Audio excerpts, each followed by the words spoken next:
Você já sonhou em fazer um trambique? Pois é, você deve achar engraçado porque essa expressão no Brasil está associado a alguma coisa ali feita meio de mau jeito ou por baixo dos panos, mas não. Hoje a gente vai falar de alguém que sonhou em fazer uma trambique. Mas ele vai explicar essa história melhor porque nós temos um convidado que é meio cientista, mas fundamentalmente é alguém que tinha um sonho, tinha uma vontade, não caiu do céu esse sonho. Até hoje, pelo que a gente entendeu, ele está batalhando para fazer esse sonho se cristalizar num projeto perene, como nós aqui no podcast Quando Comi o Cérebro de Sócrates, com mais de 80 episódios, ainda estamos organizando para isso parar de pé, assim como tanta gente faz o seu sonho se tornar um propósito que possa ser vivido, enfrentando a realidade. É um pouco de tudo isso que a gente vai falar nesse cervejeiro, e você vai entender já já, novo episódio do podcast Quando Comi o Cérebro de Sócrates.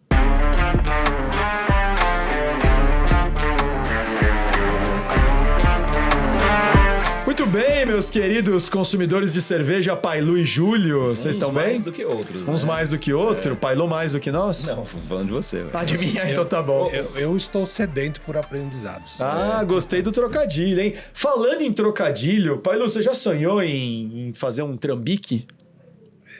Já fiz muitos. Já fez muitos. Mas dava pra beber? Não dá pra beber trambique. Júlio, as trambiques que você fez, dava pra beber? Ah, acho que não. Mas a gente trouxe aqui um alquimista. Qual que eu gostei? Um alquimista que... Pode ser. Alan, Já me chamaram de alquimista. Já te chamaram de alquimista, já. Alan. Alan, muito bem-vindo. Muito obrigado. Muito legal que pelo deu convite. certo, né? A gente vinha conversando, tentando. Tem uma agenda aí que, claro, tinha que casar, mas muito legal. Beleza, é um prazer estar aqui e conversar. História é... Vamos começar no trambique, porque Pode a gente ser, tá falando pode de ser. sonho, e alguém que sonhe em lançar um trambique, ou uma trambique no caso, pode ser mal interpretado, mas o seu sonho virou realidade. Virou, mas vamos dizer que o sonho não era lançar nenhuma trambique, não, tá? Isso foi que apareceu... O nome que apareceu do acaso, tá? Eu vou contar a história da trambique, depois a gente pode voltar e começar a contar um pouco da história da fermentaria, voltando no tempo. Mas a trambique, para quem não conhece a cerveja de fermentação espontânea da Bélgica, talvez é o único exemplo comercial de cerveja de fermentação espontânea disponível no mundo, são as lambic, né? Então, ela é tradicional, talvez existe aí desde o século XVIII, mais ou menos. E é uma cerveja de fermentação espontânea que quem tomou sabe que ela é muito diferente das outras, tá? Porque ela tem acidez, ela tem uma cara de lambique, tá? Então, toda vez, até pra mim, tá? Que produz alguma coisa, vamos dizer, parecida. Toda vez que você toma uma lambique mesmo belga, você fala, ó, isso aqui é diferente, isso aqui é especial, né? Enfim. Alan, eu sou leigo aqui, então Okay. só para entender, uma fermentação espontânea, você deixou lá e caiu. Eu lá posso contar as um pouquinho leveduras do processo, tá? Então, a lambique belga, ela é feita por um método muito específico, que não foi um método desenvolvido por acidente, tá? Foi realmente intencional para chegar nesse perfil sensorial que eles queriam, tá? Que foi apreciado aí pelos belgas. E tem uma história muito interessante da alambique em geral, mas basicamente você prepara o mosto da cerveja, que é a cerveja antes de fermentar, com grãos, né? Então, no caso, usa muito trigo, usa cevada também. E todo mosto de cerveja, basicamente, tá? Quase qualquer mosto de cerveja, ele é cozido, ele é fervido por um tempo. Isso significa que quando você termina de produzir o mosto, ele está quente. E ele precisa ser resfriado até uma temperatura de fermentação, que vamos dizer é uma temperatura que é agradável para a gente também. Vai entre 10 e 30 graus, vamos dizer que essa é a janela que cobre a maior parte dos tipos de cerveja. E como que você vai resfriar? Vamos dizer, você tem esse panelão enorme de água quente, você quase tem que esfriar sopa, isso. Né? Uma sopa. É um moço, é um chá de malte doce, tá? E você tem que resfriar isso aí. E aí, antigamente, era comum você ter um banheirão lá na sua cervejaria raso, uma piscininha rasa, para espalhar, abre as janelas e deixa esfriar naturalmente, né? Hoje em dia, claro que existe trocador de calor, tem sistema de resfriamento, quer dizer, que resfria muito rápido esse mosto, mas antigamente não era assim. A questão essa cerveja, isso era comum para quase qualquer tipo de cerveja, vamos dizer assim, tá? E esse tipo de cerveja na Bélgica manteve esse método de resfriamento com a posterior não adicionamento sem adição de levedura, tá?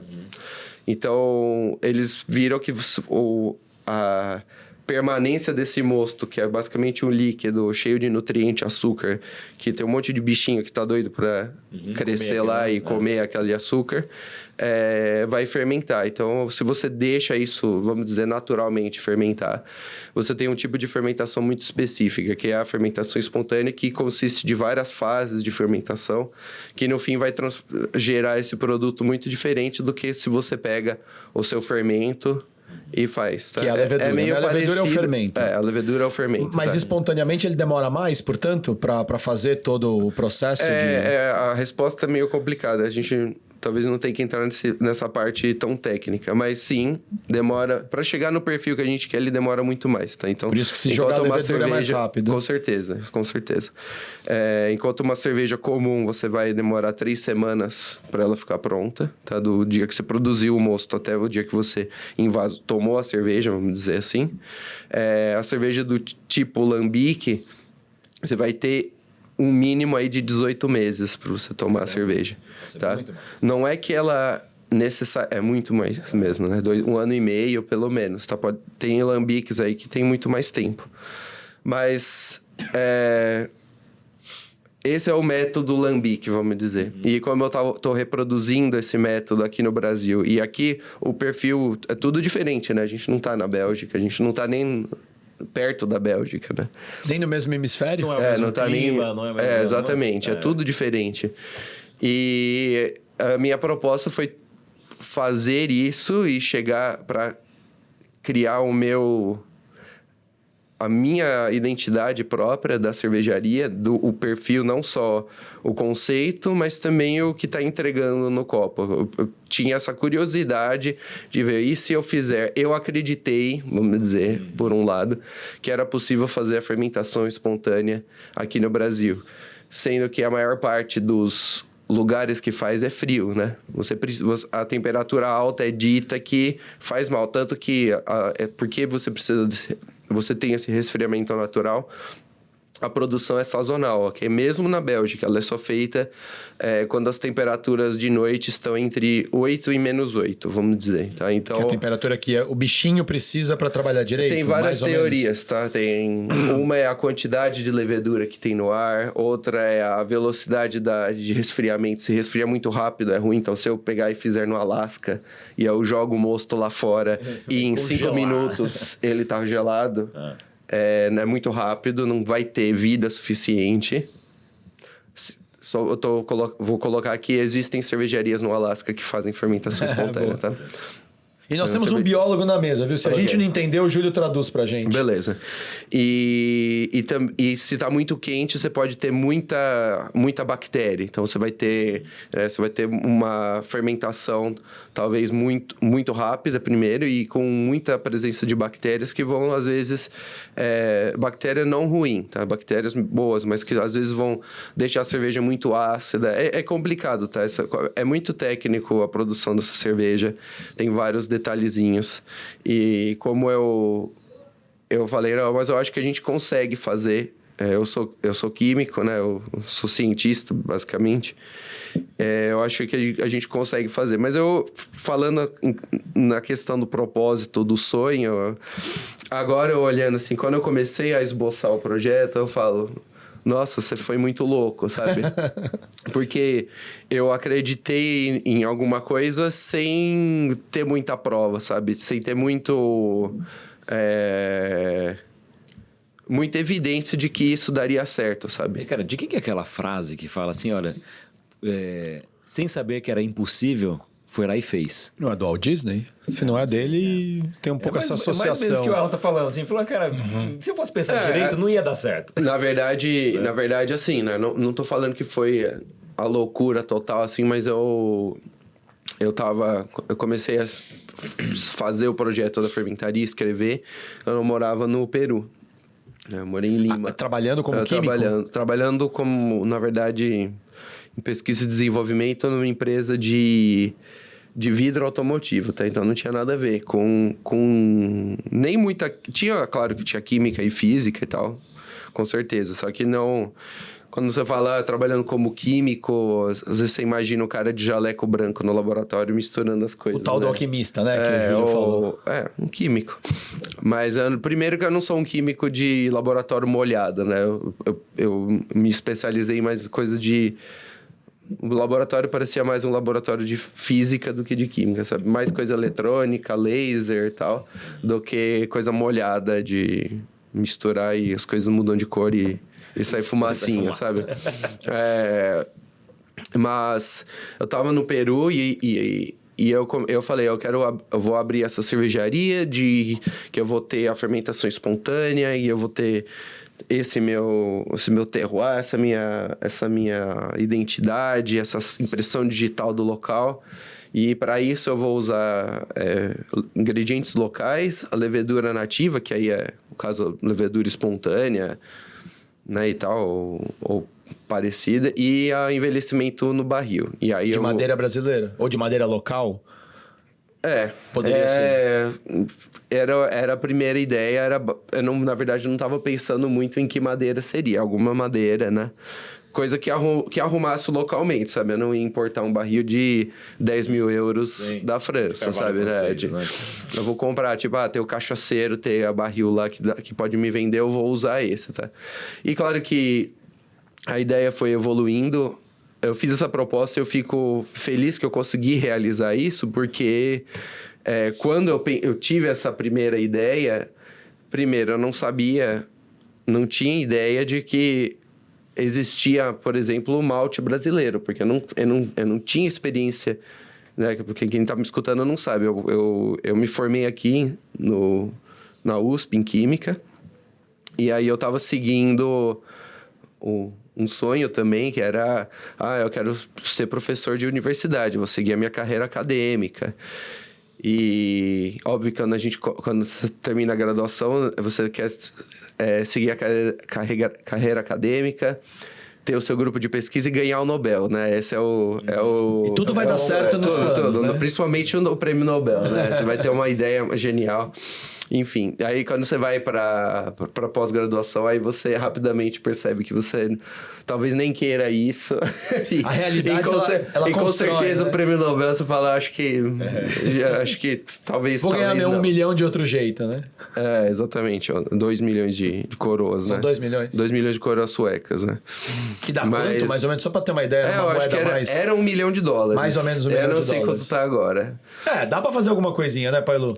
Mas eu acho que quem chega no nível de ganhar o Nobel, acho que não é por causa do dinheiro. Já não é que tá mais atrás, esse o né? propósito, né? Com certeza não é o dinheiro do prêmio. Mas então, quando eu terminei a graduação, fui para os Estados Unidos fazer o doutorado, né, em fisicoquímica. E lá que eu me aproximei da cerveja, né? Na verdade, aqui nas festas de faculdade, eu não ia muito primeiro, mas as que eu ia não tomava cerveja. Não gostava, sabe? E claro que a gente tá falando uma cerveja comum, né? Mas eu sempre tive essa curiosidade, que eu pensei, isso aqui tem cara... Eu acho que isso pode ser muito bom, só que as que eu já provei eu detesto, né? Pessoalmente, eu sou um cara, assim, isso da minha personalidade, tá? Eu sou muito curioso, investigativo e principalmente com coisa de sentido, de paladar, tal, cheiro, tal, né? Sensorial. E desde criança, assim, eu sempre gostei, eu via na televisão as coisas de... comendo inseto e tudo, eu achava o máximo. Eu falei, eu quero comer um inseto. Que gosto será que tem o escorpião, sabe? Essas coisas. Sempre achei muito legal.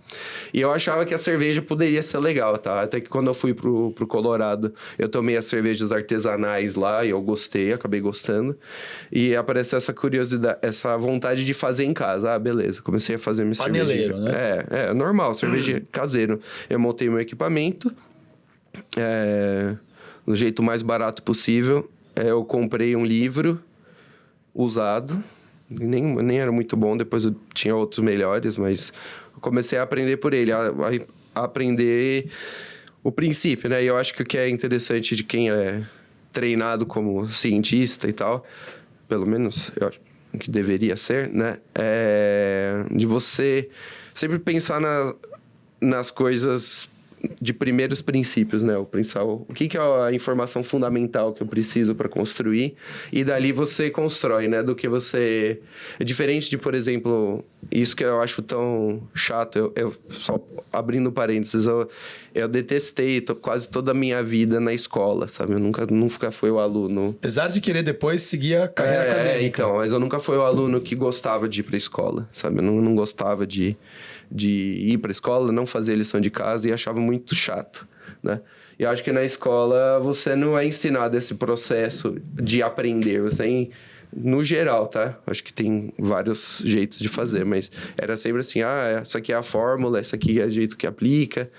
Até que eu gostava de química e de física, eu achava legal, tá? Então não era que dessas coisas eu não gostava, mas esse processo aqui, que na verdade é o difícil, né? Então eu peguei eu fiz essa mesma abordagem para cerveja, né? Eu entendi o que era o básico, o que precisava, e tentei construir minha própria coisa a partir dessa informação fundamental. E isso, em paralelo, era meio que a minha válvula de escape de criatividade do doutorado, assim. Não foi fácil, tá? Assim, eu não acho que fazer o doutorado foi particularmente difícil pelo doutorado, mas foi difícil... equilibrar a vida. O contexto, sabe? Onde você estava? E o lugar, por sorte, lá em Boulder, no Colorado, é um dos melhores lugares de se viver no mundo. Assim, todo mundo é feliz e vai na montanha e faz caminhada e sai do trabalho cedo, né? Mas não era assim, né? Eu não gostei... Eu teve uma época que eu não sabia bem o que eu estava fazendo, sabe? O que eu estou fazendo. Fiquei frustrado, claro, com a vida acadêmica. E fiquei frustrado com a dificuldade também de... Tipo, você quer fazer as coisas, às vezes não vai, o equipamento quebra. Uma loucura, né? O mundo não nos obedece, né? Que doideira, né? A gente determina para o mundo as coisas e o mundo não nos atende. Mas né? às vezes você tem antagonistas, né? Que às vezes poderiam facilitar a sua vida e não facilitam, né? Tem um ditado, não sei se eu vou usar as palavras certas, mas diz que o ser humano faz planos e Deus dá gargalhadas, né? Porque às vezes é isso, né? Você acha que esse cara vai ser assim, assim, assim, essa mulher, o tempo... Não, esse cara é seu antagonista, o tempo vai chover, né? O produto não vai chegar a tempo. Sim. Cara, e aí... Sabe como chama isso? Chama vida. Vida, realidade. Realidade. Assim, e aí eu pensando agora, não que... Eu sempre acabo pensando que... Você olha pra trás e você fala, nossa, eu gostaria de ter tido mais maturidade quando eu tava passando por essa situação, sabe? E eu acho que isso vai ser verdade pra sempre, acho né? Que assim. sim. E aí, olhando assim, eu falo, não era só... Eu tava fazendo doutorado, tava fazendo uma coisa difícil, eu fiquei um pouco perdido, será que é isso que eu quero mesmo? Mas também, eu acho que foi bem numa fase, uma transição, pra mim, assim... Eu acho, pessoalmente, transição de adolescente para adulto de verdade, sabe? Ou de jovem adulto para adulto, né? Então, eu comecei o doutorado com 23. 23 anos no doutorado? Normal, né? Você terminou a graduação, já vai direto. Normal. Você não conhece umas 320 pessoas que fizeram isso? Eu conheço várias pessoas pelo amor que de Deus. fizeram isso. Isso é super diferente, cara. É muito fora de série. Então, mas Talvez você não termina na a sua graduação, ótica, né? Pra mim não parecia, né? Normal, não parecia anormal, né? Muita gente segue essa carreira, uns de forma melhor, outros de forma pior. Não, mas você é químico, você lida com muitos números também, né? De certa forma, você sabe que estatisticamente pouquíssimas pessoas mas 30 estatisticamente anos fazem um doutorado, né? Pouquíssimas pessoas estatisticamente fazem um monte de coisa. Cerveja, né? inclusive. né? Exatamente. Mas eu terminei a graduação no tempo normal, né? Eu não entrei direto na faculdade, eu fiz cursinho, então comecei no ano que eu fazia 19. Aí eu terminei a faculdade em 4 anos, né? 23. E aí eu fui para os Estados Unidos, né? Talvez aí, como eu falei, era esse sonho naquela época lá de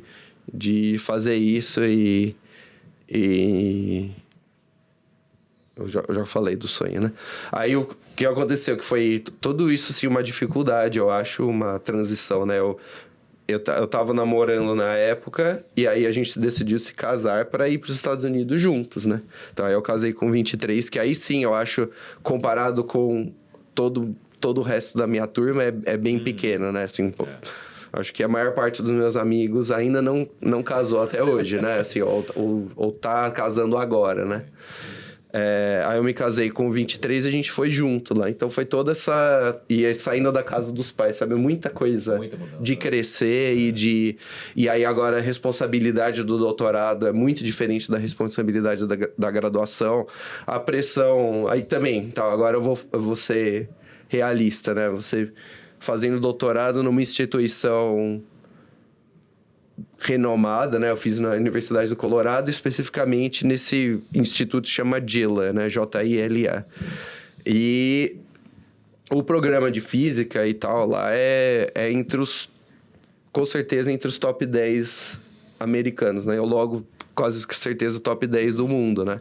Então tem muita gente que, sei lá, saiu do MIT de Harvard e vai pro JILA, né? Lá tem 2, 3 Nobéis de física que fizeram a pesquisa do Nobel lá mesmo, né? Lá naquele lugar. Né? Inclusive, um Nobel de Física estava na minha banca, né? Do exame oral, pressão, né? Então, e lá, apesar do meu orientador, que agora já faleceu, ele era um cara que... Eu fui o último aluno dele, tá? Então, ele já era... vamos dizer, ele já estava mais bonzinho, sabe? Do que ele já mais foi. calejado. Ele era um cara que... Ele não ia facilitar ele não ia deixar eu fazer um trabalho bobinho, né? Assim.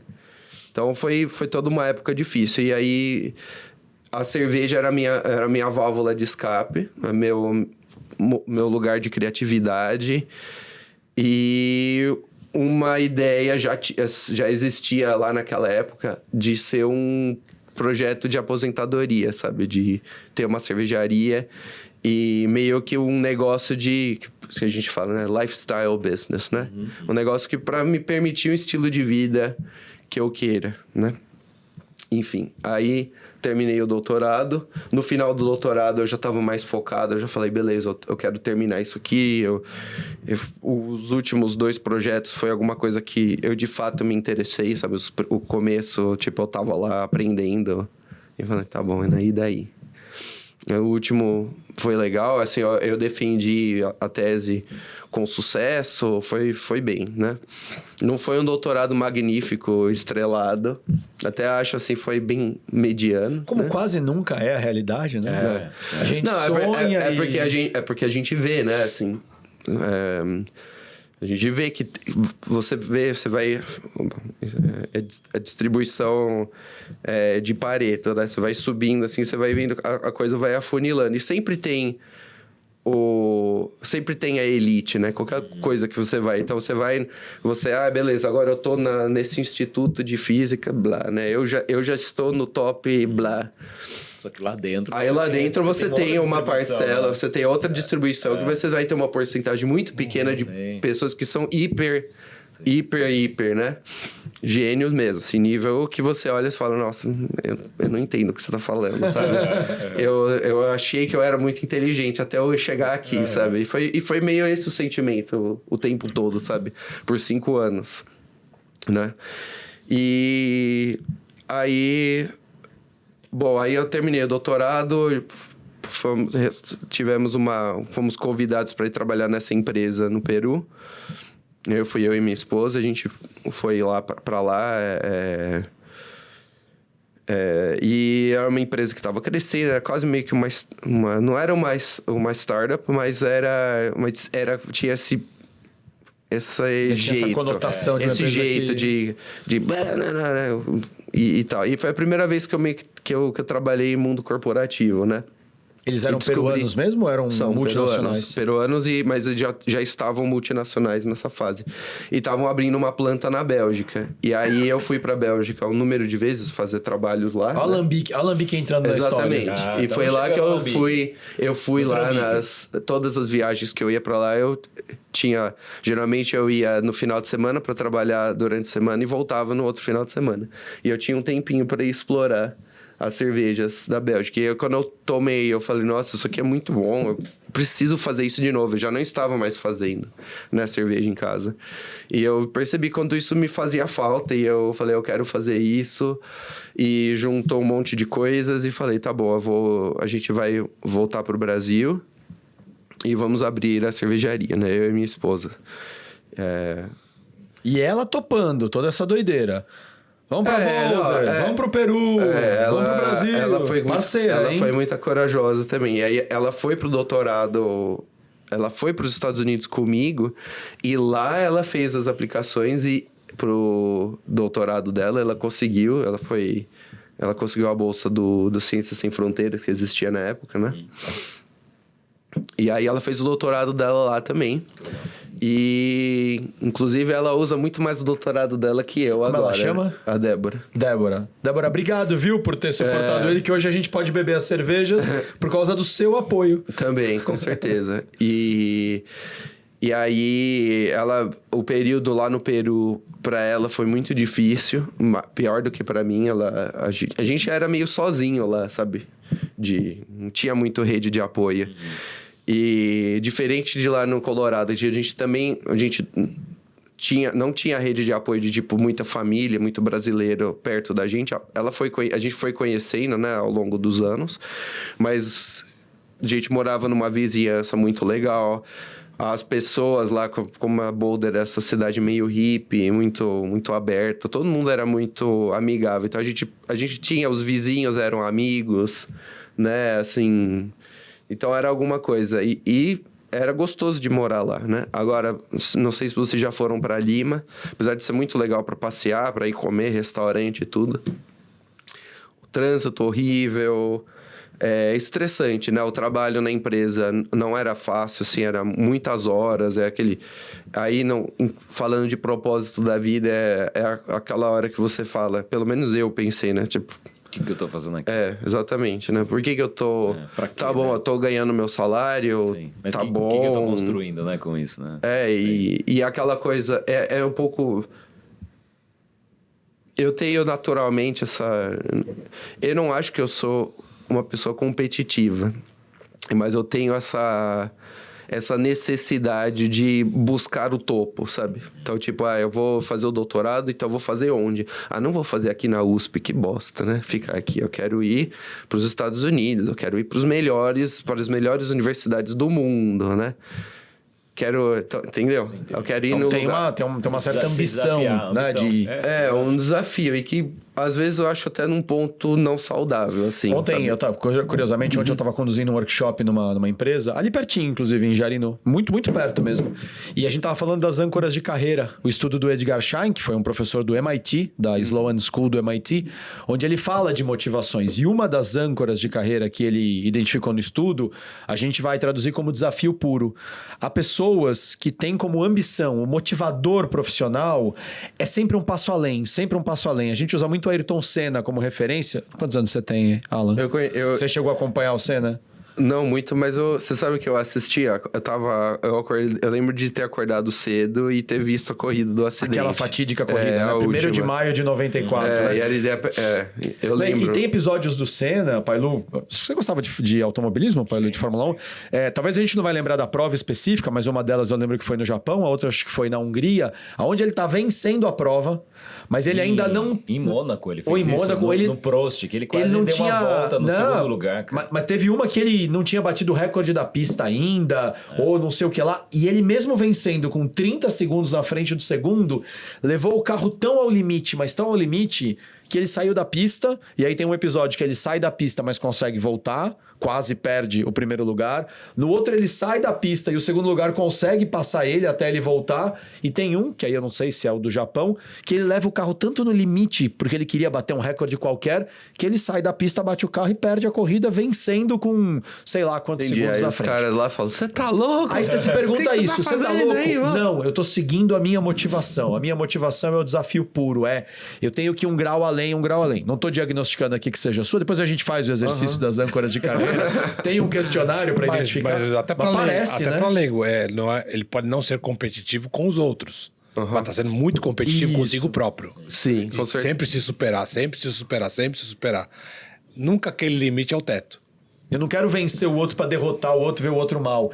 Eu é que não suporto mais ficar parado nesse estágio. Eu preciso ir pro próximo. E assim, o chato, e que eu acho que pode, às vezes, é bom você, vamos dizer, se contentar, entre aspas, porque você acaba vivendo num estado de insatisfação, né? Quase sempre, né? Porque eu ainda não estou... inclusive, eu acho que boa parte do meu trauma do doutorado foi que, de fato, por um bom período de tempo, eu não estava sendo o melhor que eu podia, sabe? Porque eu estava desanimado, porque eu estava não sei o quê. Então, eu estava me enganando, sabe? Isso que eu senti, assim, eu não estou sendo o melhor que eu posso e, portanto, eu sou um fracasso, sabe? Essa aí foi a dificuldade.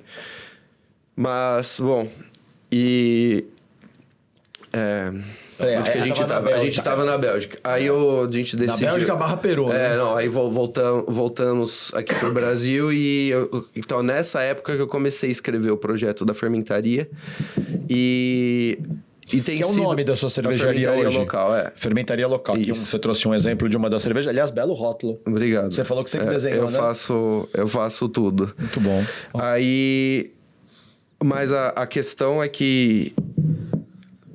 Eu acho que tá sendo um desafio, agora falando da realidade até hoje, porque não é só...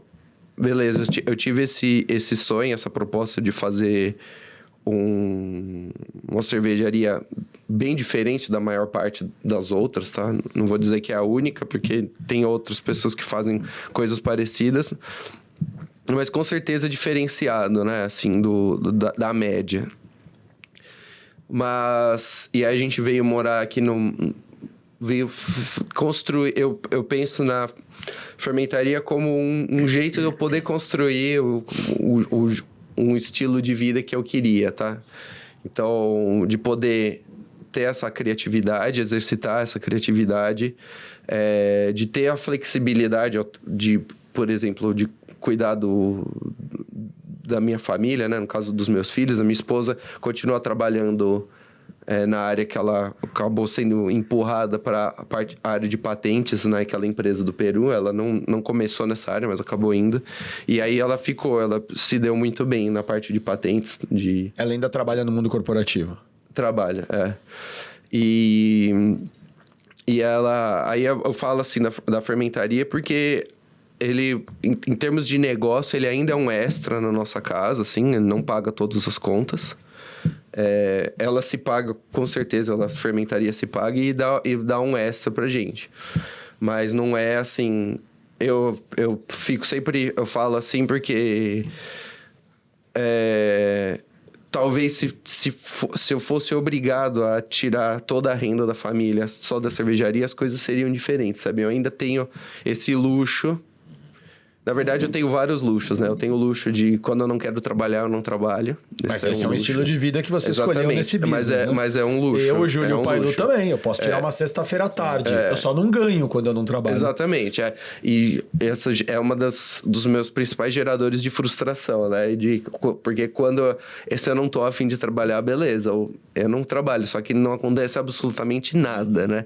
Não é que a cerveja não magicamente sim. Talvez ela fermente sozinha, enquanto isso. isso. Ela fermenta, mas... Mas tem que acompanhar. Mas tem que acompanhar. Mas você tem que usou a achar. palavra princípios, né? E, por exemplo, quando você fala desse lifestyle business, né? Numa tradução para quem, né, não fala inglês, um negócio, né? Uma vida profissional que Estilo respeite de vida o seu estilo profissional. de vida. O Júlio escolheu ser um profissional autônomo, ter o seu escritório de arquitetura com a sua esposa. Os dois estão vinculados no mesmo negócio. Então, por exemplo, se vocês saírem para viajar... Né, tudo bem, o escritório continua com outras pessoas, mas a princípio os dois sócios, né, estão alocados no mesmo negócio. Se o negócio quebrar, os dois estão em risco. Eu também, eu e a minha esposa, nós temos a consultoria e os dois estão vinculados no mesmo negócio. Pailu já é um pouco diferente. A Fê tem os seus desafios, você agora está com outros. Você não, a sua esposa está no emprego fixo, você está no projeto. São diferentes configurações, mas tudo isso precisa gravitar em torno de um princípio. O que eu escolhi para mim? Ontem eu falava isso também lá no workshop. Talvez um dos maiores indicadores de maturidade, você contou aqui a tua transição, né, de adolescente para jovem adulto e de jovem adulto para adulto, que talvez seja um processo que, honestamente, vou dizer que tá ainda acontecendo em mim. Tenho quase 50 anos e estou até hoje tentando me consolidar como adulto. Mas eu tenho cada vez mais convicção que um elemento que fundamenta essa consolidação da vida adulta é ser capaz de arcar com as consequências das escolhas que eu fiz. Eu escolho para minha vida. Ah, mas não fui eu que escolhi esse sistema de governo. Mas sou eu que escolho continuar no Brasil. Ah, mas mudar do Brasil é muito difícil. Então, fácil é reclamar. Né? É claro que é difícil mudar do Brasil, especialmente se você não tem, né, uma fortuna, você não é de uma família muito rica. Mas o fato é que a gente escolhe continuar aqui. Fui eu que escolhi ser profissional autônomo. Eu podia escolher procurar um emprego. Né? E eu acho que a questão do adulto passa muito por isso. Sabe? O adulto encara a realidade e ele arca com as consequências das escolhas que ele fez, que nem sempre são as mais agradáveis, né? Você escolheu um projeto, o mundo não te obedeceu o tempo inteiro. Também não me obedece. Eu, às vezes, desenho um projeto que eu falo, cara, se esse cliente aceitar esse projeto, vai ser animal, o valor é legal, eu tô apaixonado pelo projeto. Aí vem um freeze, né? Vem um congelamento de verba na empresa. E aí o projeto não sai. Quem escolheu ser consultor? Mas acho que no ponto que ele está trazendo é assim, ele fez umas escolhas lá no início e talvez faltava ter um espectro maior para poder tomar essas decisões que, à medida que ele foi avançando, ele foi entendendo que aquilo não estava alimentando a fome dele, né? Se eu entendi direito. E Eu aí acho que não é bem... Não é bem não, assim. não sei se você vai... Deixa eu tentar concluir pode aqui. terminar. E aí ele começou a utilizar válvulas de escape. Que é porque a frustração começou a vir e ele fez as escolhas de instituições maravilhosas, estava num país que muita coisa funciona muito melhor que no nosso país de origem, coisa e tal. Né? Então, entre aspas, estava num baita privilégio. Mas mesmo assim não estava satisfeito. E as válvulas de escape começaram a mostrar para ele que, opa, tem alternativas. E ele pescou uma dessas e falou, porra, é isso que eu quero. É esse caminho que eu quero seguir. Só que tem uma coisa aqui que vale não só para você, vale para todos nós nessa mesa e para todo mundo que está nos ouvindo, né? A gente tem que estar disposto a pagar o preço. Essa é a palavra-chave. Porque quando você escolhe um negócio que vai ser sua trilha e você não pode sair dela, e eu estou vivendo isso na pele hoje. Eu escolhi sair do mundo corporativo. Pailu trabalhou na Heineken em 30 anos eu trabalhei no mundo corporativo e eu escolhi virar a chave e empreender. E tocar o negócio daquilo. Ah, eu tenho mais liberdade, eu escolho meu horário, eu não tenho chefe, e assim vai, né? Só que o conceito é lindo. A prática, você começa a ver que se eu quiser não trabalhar, como vocês já mencionaram aqui numa sexta-feira, tá tudo certo e ninguém vai te cobrar nada. Só que não tem monetização, não tá garantido. Então, tenha claro na cabeça o seguinte, você tá disposto a pagar esse preço? E o preço é, você quer ficar 30 dias sem trabalhar, é 30 dias sem receber. E depois os boletos, eles continuam não te respeitando. Eles vão aparecer e você vai ter que honrar, com grana na conta ou sem grana na conta. Então, acho que o preço a ser pago é a clareza que a gente precisa ter se eu quero ou não seguir essa trilha. Mas o sonho, ele não deveria ser nunca de desistir. Porque se você de verdade se conectou àquilo, os obstáculos e os desafios que podemos dizer que vão acontecendo diariamente na nossa vida, eles vão acontecer, sim ou sim. né? Sim, é ótimo. Mas quando eu tô disposto a pagar por isso, porque eu quero chegar lá, custe o que custar. Aí eu acho que começa a mudar tudo. Eu vou te dar a palavra, mas só uma última coisa. Como psicoterapeuta, não são poucas as vezes, ou até no processo de mentoria, de coaching, pessoas que também trabalham em empresas, que têm excelentes cargos, ganham valores significativos, né, para um país como o Brasil, também vem dizendo, cara, não tô feliz. Tenho a garantia, tenho a segurança, não tô feliz. Deixar duas coisas claras, assim, só uma coisa que eu acho e uma coisa da fermentaria, né, da empresa em si, é que claro que no começo teve investimento, tudo fundo próprio, tá, que a gente fez, eu não peguei, bom, meu sogro ajudou também, né, várias coisas da família, vamos dizer. Mas não é um negócio que, tipo, a gente tem grana sobrando e eu fico brincando na fermentaria, sabe? Não é isso, assim. A fermentaria se paga, ela paga alguma coisa pra mim. Falei, não consigo pagar todas as contas de casa só com isso. Pro estilo de vida que vocês querem, né? Exatamente. Pro estilo de vida que a gente quer, né? E as crianças, tudo, né? Mas isso sempre foi muito claro, sabe? Que não é um negócio de hobby, né? É um lifestyle que eu posso ter essa liberdade de fazer certas coisas e me divertir em certas situações, né? No geral, é bem pouca diversão, eu acho. Mas um negócio autossuficiente, né? Agora, essa questão do propósito mesmo, eu acho que tem sido esse aprendizado no geral e uma valorização, assim, é muito fácil você reclamar quem tá na empresa e tipo, é chato porque o chefe, a hierarquia e os horários e nossa, por que eu não posso ir embora agora? Eu não tenho mais nada para fazer, sabe? Esse tipo de coisa. Talvez eu acho que as empresas realmente têm que melhorar em muitas coisas principalmente aqui no Brasil, né? Em jornadas de trabalho menores, deixar a pessoa viver um pouco, né? Porque você fala, tipo, o cara trabalha 8 horas por dia, mas aí é 1 hora de almoço e mais 2 horas de ir e voltar, pelo menos. Então, cara, você fica quase 11 metade horas do seu dia, né? do seu dia envolvido com o trabalho. Desculpa, isso não é talvez vida, entender sabe? que o indivíduo descansado, ele vai produzir muito mais. A gente precisa falar mais de produtividade, né? Eu sei que é difícil e as empresas têm contas para pagar também, mas eu acho que tem várias coisas para melhorar, né? Então, isso eu fico muito feliz que eu saí desse mundo. Mas também de pensar no propósito de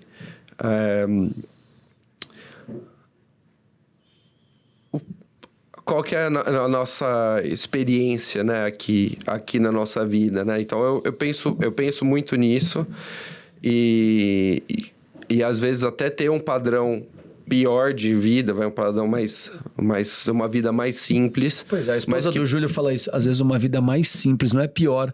Ela só é mais simples, né? Ter um padrão de vida mais simples pode te dar muito mais significado, né? E no caso do trabalho na fermentaria, eu tinha...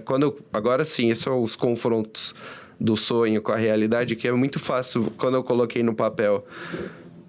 Eu tenho que produzir tanto para vender tanto, que eu vou faturar tanto e beleza, eu vou pagar as contas e tá tudo legal. É muito diferente quando você realmente tem que fazer aquilo, né? E tem que fazer, e tem que vender tanto, e tem que produzir tanto, e as contas vão chegar, igual você falou. Mas eu ter esse empreendimento meu e fazer as coisas, eu não acho que eu acho que a fermentaria tá numa fase agora, eu já tive várias vezes que eu quis desistir, tá bom? Várias vezes. É bom as pessoas ouvirem isso, muitas. Né? Inclusive, bom ouvir que dá vontade, né? Eu estou meio que numa fase de querer desistir agora. Não faça isso, que as cervejas são ótimas. Não, tô falando que eu não de pensar, assim, putz, né, o que eu tô fazendo? Essa é a pergunta de sempre, né? O que eu tô fazendo aqui. Mas por quê? Porque por outro lado, eu pegar e... Por que eu falo da transição? Porque eu tô numa fase que eu tô vendo, não tem como eu continuar fazendo tudo sozinho, sabe? Eu tô cansado. Na verdade, essa é a vontade de desistir, é porque eu tô cansado. Na verdade, a vontade de descansar. Né? Eu tô cansado de tudo precisar de mim. Tudo precisa de mim. Tipo, lavar a garrafa, lavar barril, encher barril, fazer a produção, escrever o rótulo, mandar fazer o rótulo, pagar as contas, sabe? Tudo. Ficar procurando evento e ficar mandando mensagem pro cliente. Eu já não tenho tanto isso, que eu tenho gente que me ajuda nisso, que não trabalha para mim. São outras pessoas que fazem venda, distribuição, comercial. Mas ainda depende muito de mim, né? A gente no caminho vindo para cá, eu e o Júlio moramos no interior, aliás, pertinho de você. Como é que foi que você falou? Não lembro se você citou o autor, que o cara dizia que não dá para ser bom em tudo. Não vou lembrar o autor. Mas como é que eram as etapas ele ali? falava assim, que não nasceu ainda no mundo uma pessoa que ela seja capaz de fazer, vender e cuidar do dinheiro. Tudo assim, bem feito, né? Uma única pessoa, ela não consegue ser boa nessas três coisas. Essas três, então. Você consegue ser boa talvez em duas, assim, mas nas três... assim, não dá fora o cansaço, é o que você falou, fora o quanto você vai se exaurindo, né? De tentar bater o escanteio e correr para cabecear. Mas olha você não possa fazer as três coisas. Pode fazer as três, Perfeito. mas ser realmente bom nas três não Mas pode olha ser. que curioso nisso do que ele está trazendo. Ele está se questionando porque ele está cansado. No fundo, no íntimo dele, ele não quer largar. Porque ele identificou. Não. E aí eu ia inclusive falar, e eu sempre tento fazer esse exercício de me apaixonar de novo pela cerveja, seja provando alguma coisa que eu gosto muito, vendo a evolução, né? Que isso aqui, tanto na empresa como num negócio, muito do que te motiva é você ver essa locomotiva andando, né? E você... Tipo, aí você parou e parou tudo, freou. É muito desmotivante, né? E você fica cansado de ver mas o que eu ia falar que eu percebi muito fazendo, mas eu acho muito importante que eu faço tudo ainda, porque me deixou numa posição mais humilde e menos... mais humilde... menos arrogante e prepotente do que às vezes eu pensava no começo, reclamando, por exemplo, da empresa que eu trabalhava.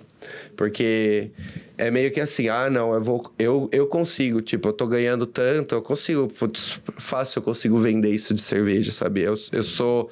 E aí você percebe que a gente ficou muito acostumado, eu acho que como sociedade, de muitas coisas fáceis, né?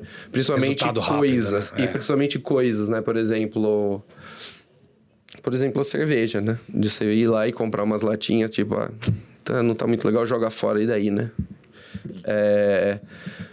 E aí eu tenho não só que fazer a coisa e ganhar o dinheiro a partir dessa coisa que eu tô fazendo, sabe? Da matéria-prima eu tirar um dinheiro para mim, me mostrou... Foi a coisa que mais me mostrou o valor do trabalho, sabe? Do trabalho, não só trabalho em geral, mas trabalho manual também. Você já teve que jogar algum lote fora? Já, poucos, tá? Mas... Como é que é a sensação? Porque é mais ou menos o que você tá falando, de ver... Porque uma coisa é abrir a latinha, tá meio quente, jogo fora. Na hora que você tá vendo aquilo que você mesmo produziu, pagou, indo pro ralo... Isso não... Não deve ser fácil. Não me afeta muito, Parte do processo? Não, e eu vou falar uma coisa. Eu sou o mestre de recuperar cerveja estragada. Viu? É mesmo? Eu sou muito bom, tá? Eu já... Inclusive, a medalhista desse ano que eu ganhei foi uma cerveja que ia pro ralo, tá? Foi no Festival de Blumenau. Foi a cerveja recuperada. Então, eu sou muito bom de fazer isso, tá? Eu consigo imaginar. É um dos seus talentos. É um dos meus talentos. Mas, e aí eu ia falar do negócio do trabalho, às vezes eu gosto de ficar... Não sei se vocês já viram uns vídeos no Instagram, geralmente é da China, de mostrar eles fazendo... um pedaço de seda, um pedaço de papel, uma canequinha, né? Isso aqui Trazendo simplicidade para as coisas, né? Tipo, não, é muito fácil fazer. Não, o chinês rural fazendo... Acelera o vídeo, né? Muitas vezes. nem acelerado, mas é muito poético o jeito que é filmado. Então mostra lá o cara vai lá, ele pega a pedra, ele peneira, ele põe na água, decanta, ele pega, seca e faz tudo para fazer o esmalte de pintar o potinho. E você vê o do caso do bicho da seda, é colher, é separar, é cozinhar, é esticar, é deixar secar, é cozinhar de novo, é pentear, é colocar no tear. E assim, para você fazer um pedacinho de tecido branco, são, assim, sei lá, semanas, talvez alguns meses para você ter o pedaço. E a quantidade de trabalho que tem para fazer uma coisa, e se você fosse colocar valor mesmo, assim, não dá para valorar uma coisa dessa. É tanto tempo e dedicação e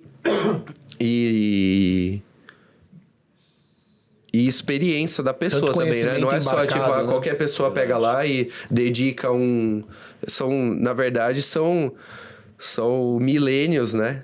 Que chegou para chegar naquele ponto. O conhecimento ancestral que passou da família para o cara saber pegar e fazer um pedaço de tecido, que hoje é uma coisa, assim, super barata, porque a gente tem maquinário e tal, revolução industrial, ótimo, que bom que a gente tem isso.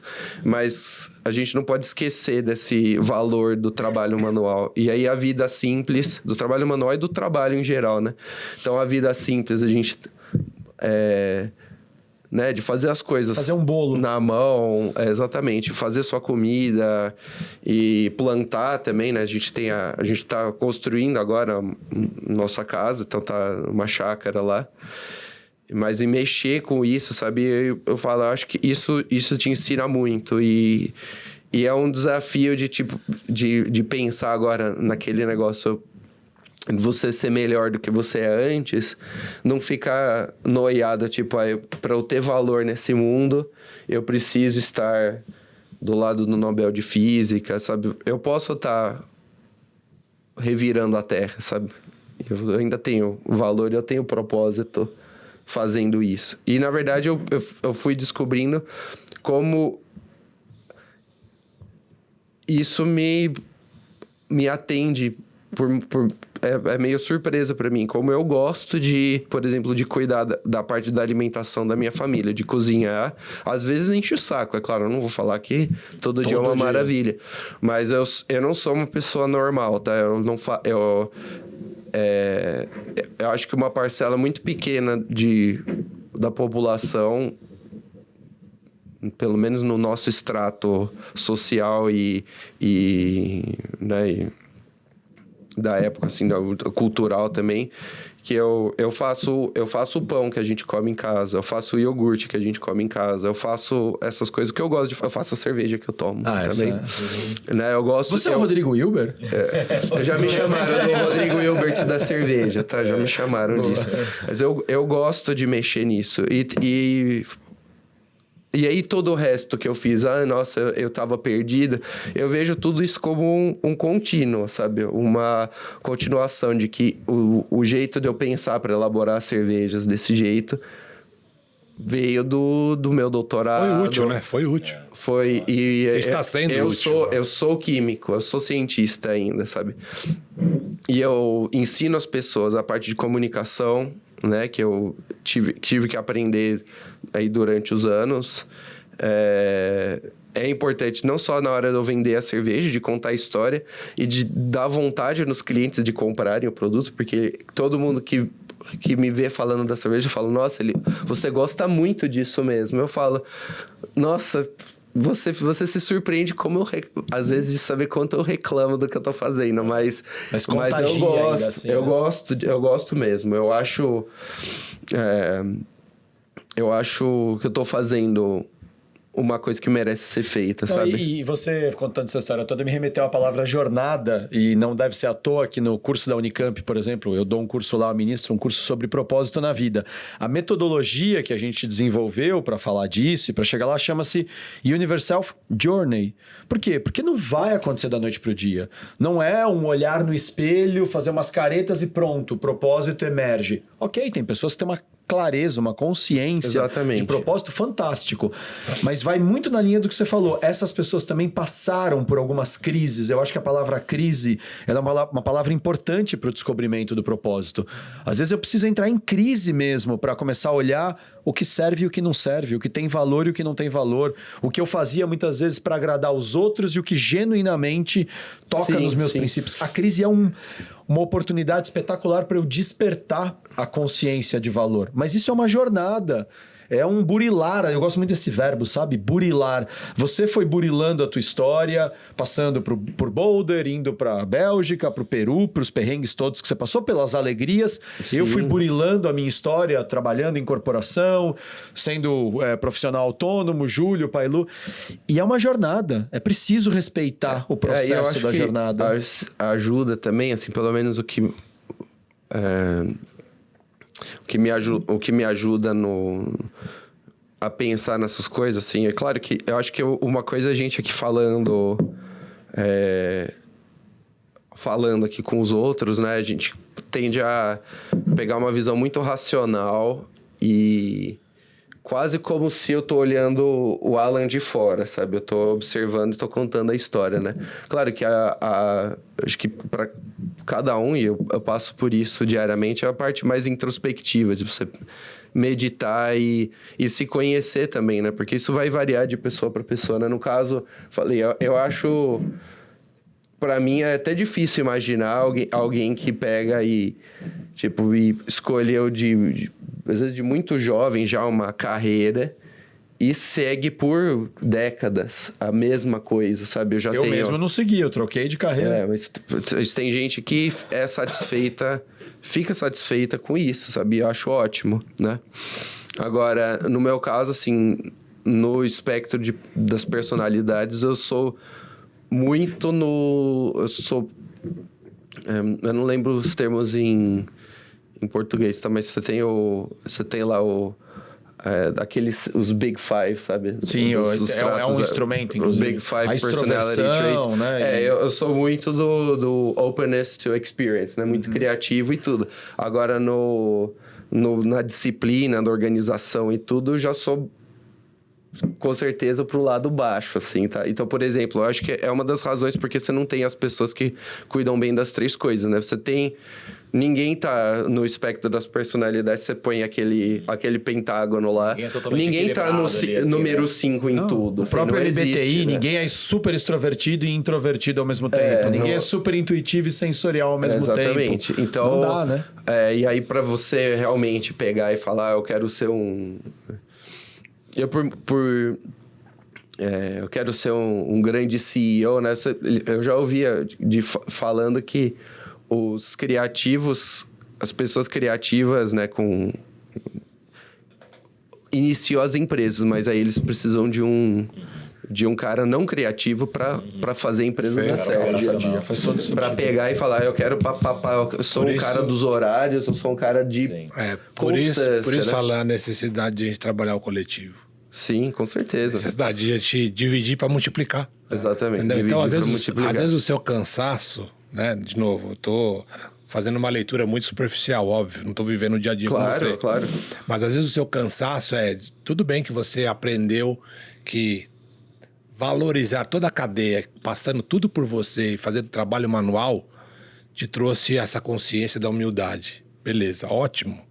Mas você não precisa fazer isso a vida inteira e ficar desgastado e acabar com a sua saúde para dizer, esse produto final aqui tem muito amor meu porque eu cuidei da matéria-prima até o produto final acabado a ser consumido. Você pode dividir com outras pessoas. Você pode continuar sendo o dono dessa fermentaria, tendo outros sócios e viver com uma vida mais equilibrada. Tem N outras formas. E você não vai abandonar teu sonho. Tem entendeu? vários jeitos de fazer. Mas o mais importante é que isso que tocou teu coração e você se sente bem com isso. Porque quando você se identifica, por mais seja cansativo fisicamente, quando você dorme e acorda no dia seguinte, você está renovado. Agora, se você dorme e continua cansado no dia seguinte, e no outro dia tá mais cansado que ontem, e no outro dia tá mais cansado que anteontem, tem alguma coisa errada aí.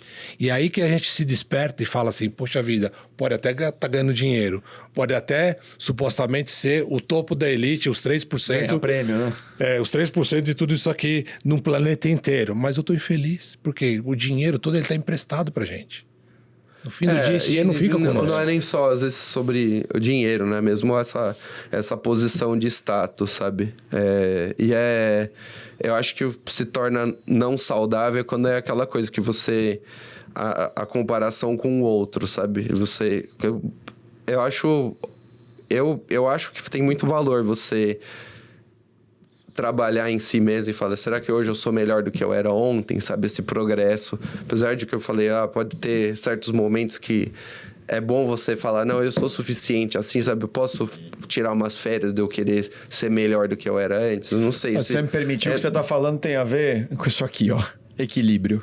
Então... Às vezes eu tenho que dar uma estilingada e melhorar coisas em mim mesmo que, né, eu não tava olhando. Às vezes eu tenho que saber dizer pausa. Mas quando você começa isso eu não sou imune a isso, tá? Todos os dias, quase, se não todos os dias, mas com muita frequência de você se comparar, nossa, essa outra cervejaria, ou esse outro cientista, esse outro cara tá melhor que eu em aspecto X, sabe? Eu não sou imune. A inveja é uma coisa que acho que vive em todo mundo. Inveja, a vontade de... Tá aí um ponto para melhorar. Outra coisa. Mas faz parte do processo. Faz parte do processo. Mas... a gente tem que superar um pouco, né? Essa coisa também. E... Bom, é isso. Bom, mas peraí. Antes da gente começar a ir pro final, e termina só de contar a história do Trambique, porque eu abro aqui o episódio falando do Trambique, o pessoal vai dizer que Trambique é esse que ele fez. Entenderam. A conversa foi o Trambique. Não é, até agora tá tudo certinho, Não, ele não vamos contou falar. nada de errado. Vamos falar desse Trambique aí, Então, explicar o que é o Trambique, né? Voltando pro tema do Trambique, então a proposta foi criar esse produto que era quase igual o que tinha na Bélgica, feito no Brasil, mas como o da Bélgica, a Lambique é só feita lá.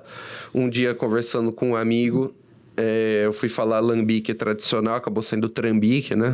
O tradicional misturou com o Lambique. E aí a gente deu risada e aí eu achei que o nome era legal para uma cerveja de fermentação espontânea brasileira, feito como Lambique na Bélgica, eu dar um nome de Trambique. E aí eu falei com vocês antes, né, que depois eu fui pensar, poderia ser até um acrônimo pro Tropical Lambic, né, uma lambique feita nos trópicos, que é algo que não é comum e que na cabeça de muitas pessoas, né, ou pelo menos na cabeça de muitas pessoas, em muitos dos livros que a gente lê, o que não daria para fazer, não ia dar certo. E aí eu vou falar, vocês não estão tomando a cerveja da fermentaria local, não... Ela é igual a Lambique da Bélgica? Não é uma cópia, sabe? Então... É porque não é uma Lambique. É uma Trambique. Mas em certas receitas minhas tem esse equilíbrio que eu tento fazer também. E eu tento realmente reproduzir a Lambique da Bélgica porque eu gosto muito do produto. Mas ao mesmo tempo eu quero uma coisa com identidade própria e que represente mais o Brasil. Mas acho que você tocou no ponto principal. Que é você ter uma característica genuína. Identidade. Você se identificou com aquilo como referência. Como referência, Você sim. não quer ser copy and paste.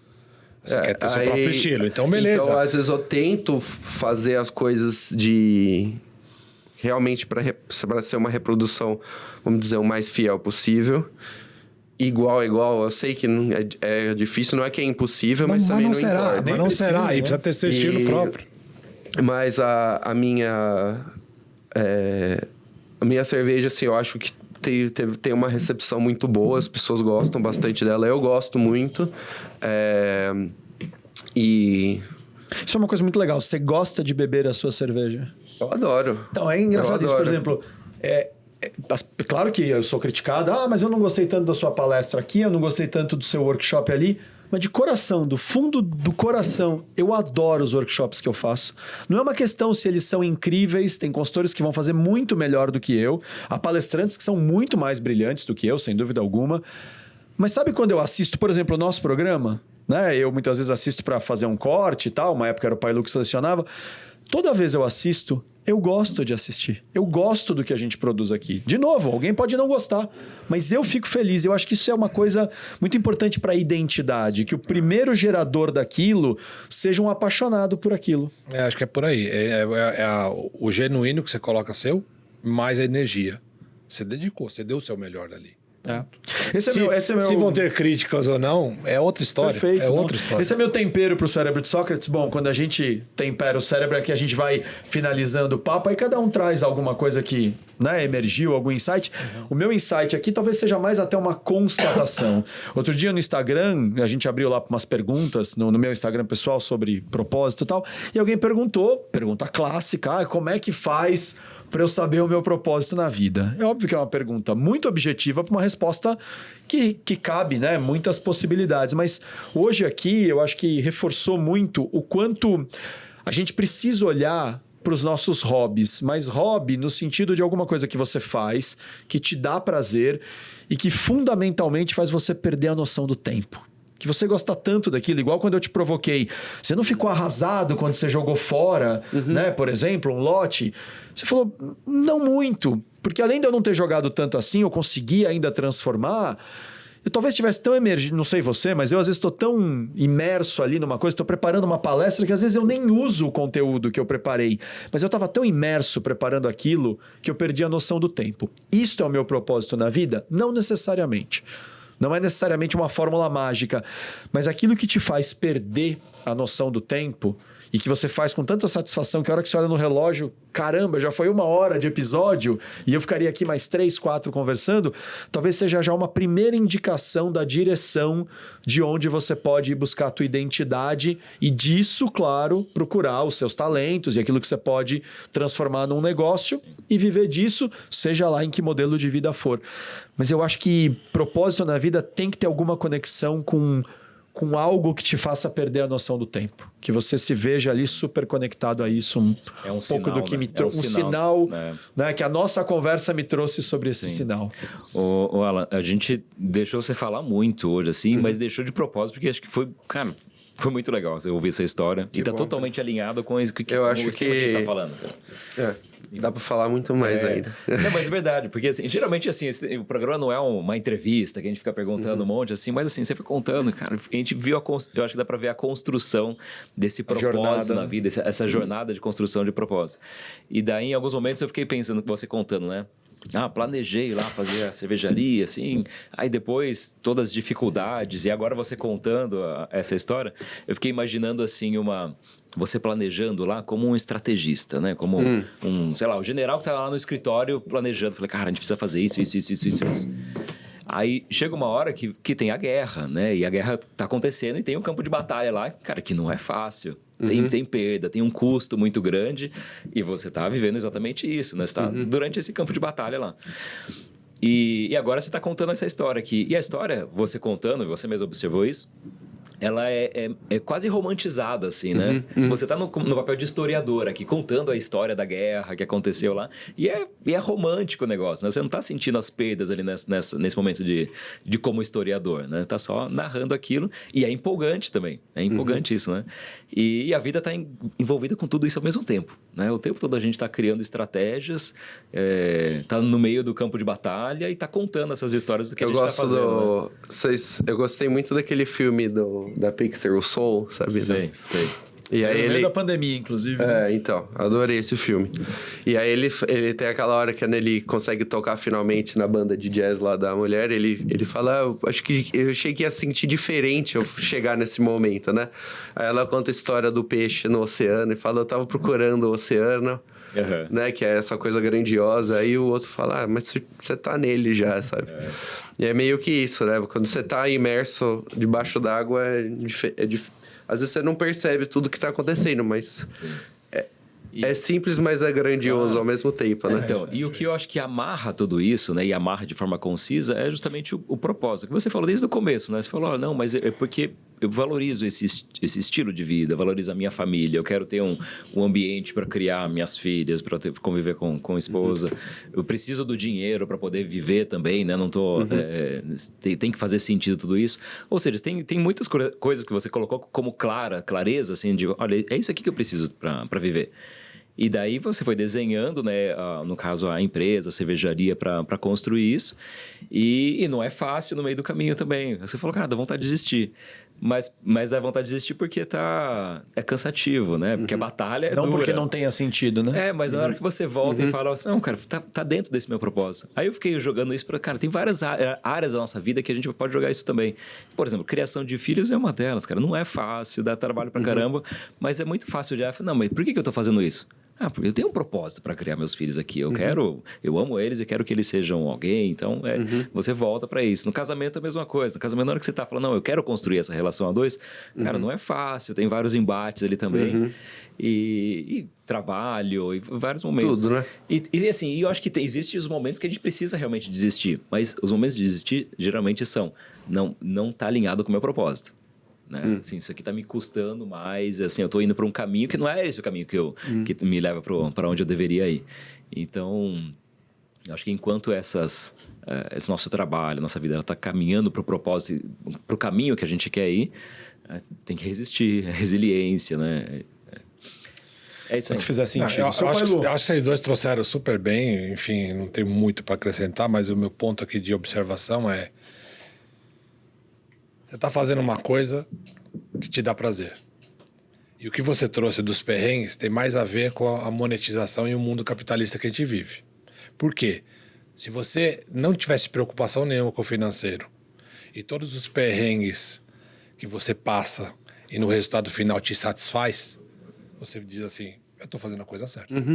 Entendeu? Com certeza. Porque se o que tá pegando ainda aqui, o estilo de vida que eu escolhi, né, a forma que eu quero viver, esse dinheiro que eu ganho ou que ele me entrega extra ainda não é suficiente, não é motivo para você largar essa trilha. Por quê? Com certeza, com Porque, certeza. exatamente, isso aqui tá te dando prazer. O Nobel, por exemplo, ele tem um glamour, ele tem um olhar de respeito, talvez da grande humanidade do planeta. Mas talvez o Nobel, por muitas vezes, é mais para os outros do que para si próprio.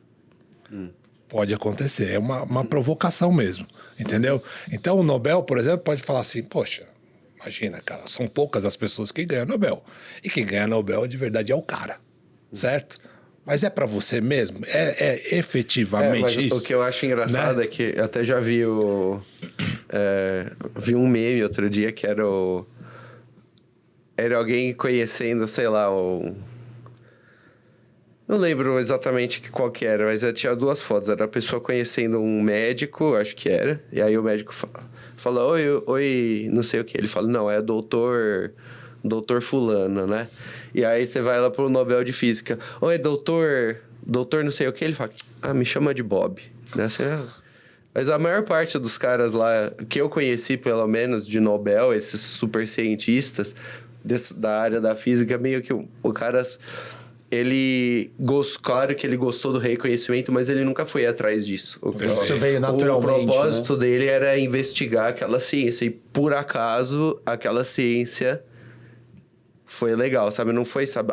Olha, ele analisou e tá vendo. A tendência aqui da pesquisa científica é produzir isso. Então, talvez existem casos, sabe, de... Ele não fez isso pelo Nobel, é mais ou menos isso. Mas tem alguns mais vaidosos porque precisava ser feito, né? Exatamente. Ele fez a pesquisa porque precisava ser feito. Exatamente. Então, talvez teve alguns casos de gente que ganhou o prêmio Nobel que realmente foi atrás daquela coisa, porque sabia, se eu achar isso aqui, acho que foi o exemplo lá do bóson de Higgs, que apareceu no CERN, e que é um prêmio Nobel muito difícil, né? Porque, sabe, quantas pessoas deviam ter ganho um prêmio desse, sabe? Vai ser só o Higgs que teorizou, foi o líder do grupo de pesquisa, mas que precisou desse equipamento de 30 bilhões de euros, sabe? Quem que pagou? É complicada a pergunta, mas na maior parte dos casos... Faz um tempo que eu tô longe dessa área de pensar na ciência e discutir isso, tá? Então, eu não quero falar nada de errado. Né? Mas é de gente que falou. Por exemplo, lá no Colorado era o Eric Cornell e o Carl Wyman, que junto com outro alemão lá ganharam o Nobel pelo...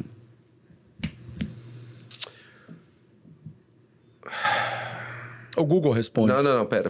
Eu não posso errar isso aqui, tá? Eu tô ao vivo.